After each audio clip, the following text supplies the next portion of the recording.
This is a SnapEd New York video presentation.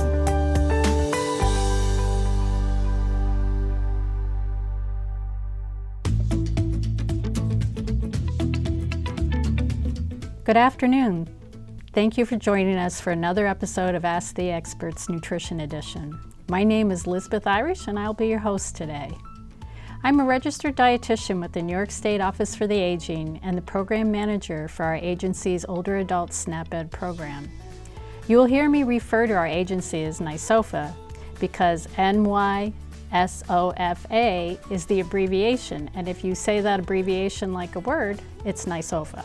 I have Erica Zerkowski with me today. Erica is a registered dietitian nutritionist and a certified diabetes care and education specialist. She earned her master's degree in clinical nutrition from the University of Buffalo. And Erica teaches the NYSOFA SnapEd workshop 10 Tips for Older Adults in Allegheny County. Chautauqua and Cattaraugus counties are also part of that region. Her favorite part of teaching SnapEd is seeing and hearing the small changes that people make in their lives, making them a little bit healthier after every education session. Welcome, Erica. Hi, Lisbeth. Thank you so much for having me. We're going to talk about planning meals today. We're going to ask our expert, Erica, to share her thoughts and expertise on this subject, as it can be very overwhelming to many people. But first, what does it really mean to menu plan and why should we do it? So menu planning basically means you're going to be picking meals in advance over a specified time period. And there's so many reasons why we should be doing this. It's a nice way to ensure that we're eating healthy and eating balanced and getting that good nutrition into our weekly meal plans. And two, it reduces stress.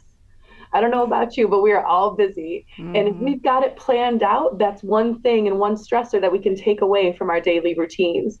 And in doing so, if we've got it planned out, we've got the balance, we're reducing that stress, but we're also going to save time, save money, and reduce waste at our home with that menu plan built in. Absolutely. Thanks, Erica. When we go shopping, we all have our favorite treats. What does it mean when nutritionists talk about sometimes foods? Absolutely. So these foods are everybody's favorite usually, right? These are maybe some, a little bit higher in calories, a little higher in saturated fats or added sugars, maybe a little higher in sodium, but it's going to be those foods that we want to eat in moderation. So it's those once in a while foods that we like to say. They're in our meal plan, but I don't want to see them when I'm working with my patients or clients in that every day. It's just that once in a while kind of all consumed in moderation foods that we like to say, those sometimes foods. Erica is now going to assist us with answering some questions from our viewers. Here's a question. With everyone being so busy, do we realistically have time to menu plan? Absolutely.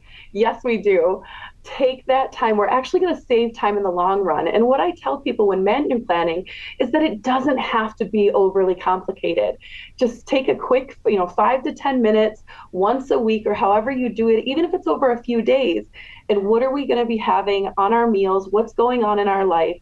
And taking that few minutes to say, okay, if we're having this for breakfast, what are we having for lunch and dinner? What are we having for snacks? Do we have time to make a meal that day? Or maybe we're running to practices or we've got a doctor's appointments. It's really taking that time for those 5, 10, 15 minutes out of that week to really save a ton of time in the end. So yes, everybody has time to menu plan. Even the busiest of us have that time.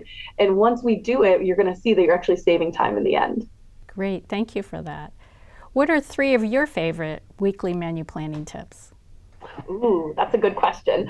So my favorite 3 tips would have to be, 1, I always pull out, being a dietitian yourself too, Lisbeth, we're kind of planning people. That's kind of a trademark for dietitians. So I always pull out my planner and see what's going on in our life that for the upcoming few days or upcoming week. And I start there.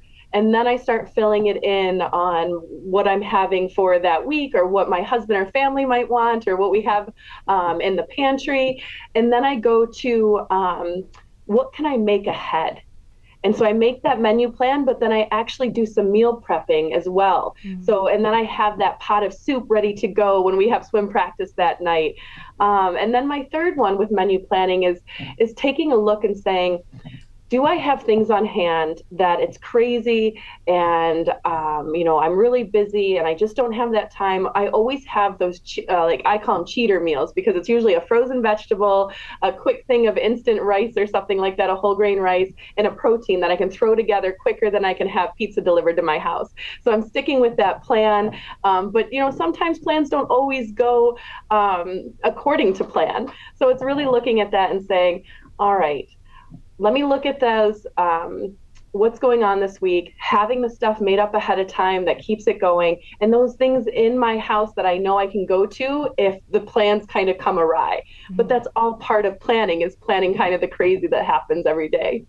That's very true. Another question is, I don't have a lot of time to spend at the grocery store. Are there ways to reduce the time I need to spend there?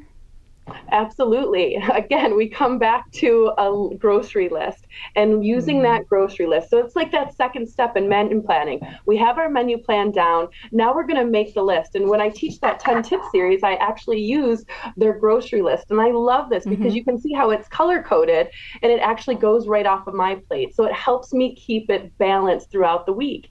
And when I'm at the grocery store, it's organized by the food group. So I can get my fruits, I can get my vegetables. And what I love about that too is when you're in the grocery store, I'm a little dorky. So I actually make my grocery list how I would shop the grocery store. Because again, I'm in there and I want to get out. So I actually make my list a kind of flow of the grocery store. And then the other tip I have for people that really are really busy is use the technology that's out there today. Take that minute and look at the apps that are out there to help us with that. So we've got our menu plan, we're making our grocery list, and then we can go into these apps and actually order from the stores. They can do the grocery shopping for us, and then we just pick it up. Again, there's different ways now with technology that we can incorporate a healthy meal plan. So now we have a meal plan, a grocery list, and you're staying on budget. So saving time, money, and organized and eating balance. So those grocery lists really come in handy. Again, it's one more thing to make, but it pays off in the end. Yeah, one of the things that I do too is I look through my pantry and my refrigerator and freezer and try to use up the things I already have in there, so I'm not spending money that I might not have on things I already have in my refrigerator, freezer, and pantry. Absolutely. Absolutely. Such a great thing. And it's reducing that cost that I'm spending per week if I've already got it and incorporating that into my weekly meal plan. That's a great tip, Lisbeth. Erica, you've given us some really helpful information today. Thank you so much for sharing your time and expertise with us. You're welcome. It was my pleasure. Thanks for having me. For more nutrition information, be sure to check out snapedny.org. It has some wonderful tips and recipes.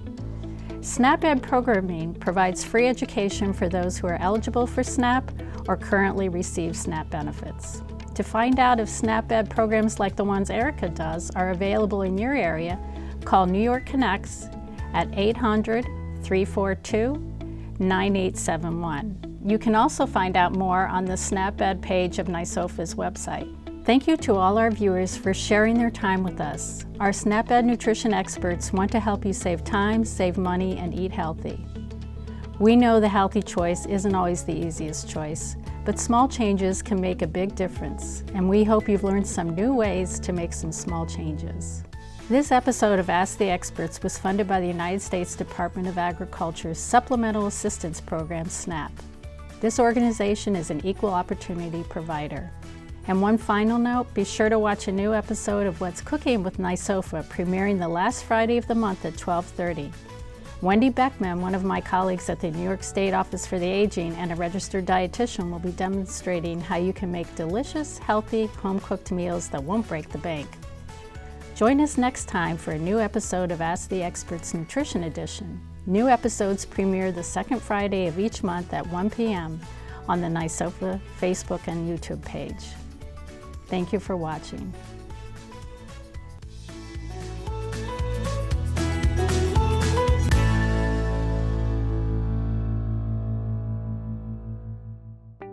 Thank you for joining us today. We know the healthy choice isn't always the easiest choice, but small changes can make a big difference. Start today by getting involved with SNAP-Ed New York. This program is free for those who qualify or receive SNAP benefits. We want to help you save time, save money, and eat healthy. Learn how SNAP-Ed can make a difference in your life.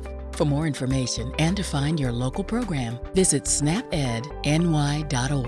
This material is funded by USDA's Supplemental Nutrition Assistance Program. SNAP. This institution is an equal opportunity provider.